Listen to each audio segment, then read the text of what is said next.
3 soat oldin og'ir ovqatlarni iste'mol qilishni to'xtating. 3 soat oldin siz yengil qandaydir taomlarni iste'mol qilgan bo'lishingiz mumkin.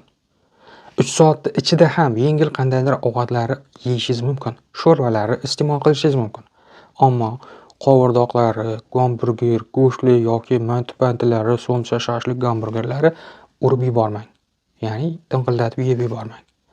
Chunki 3 soat oldin yegan ovqatlaringiz hali organizmingizda hazm bo'lmay, oshqozoningizda turgan bo'ladi.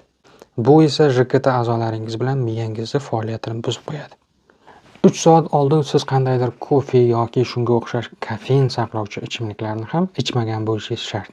Iloji boricha 5 soat oldin ichmang, chunki kofening 1 stakan ichilganligi 4-5 soat davomida sizga ta'sir qilib turadi. Bu esa uyqungiz yomon bo'lishiga sabab bo'ladi.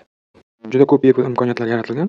Misol uchun ovulyatsiya kunini hisoblab bilish yoki o'z analizlaringizni natijasini tibbiyot tomonidan tekshirib ko'rish. Sababi nega kamaydi yoki nega o'zgardi, yechimi qanday bilish imkoniyatlari. Doktor Ishchanovning mobil innovatsion dastur kitobi chiqdi. Bu kitob hamma tibbiy sohalar bo'yicha turli-tuman mavzulardan iborat. Mana eng kerakli, eng ko'p tashxislar yozma shakllarda, foto, video shakllarda joylangan. iPhone'larga yuklash uchun App Store saytidan, iPhone emas telefonlar yuklash uchun telefoningizda Play Market yoki Google Play saytiga kirib, o'sha joydan birinchi yordam so'zini yozib, skachat qilib olishingiz mumkin.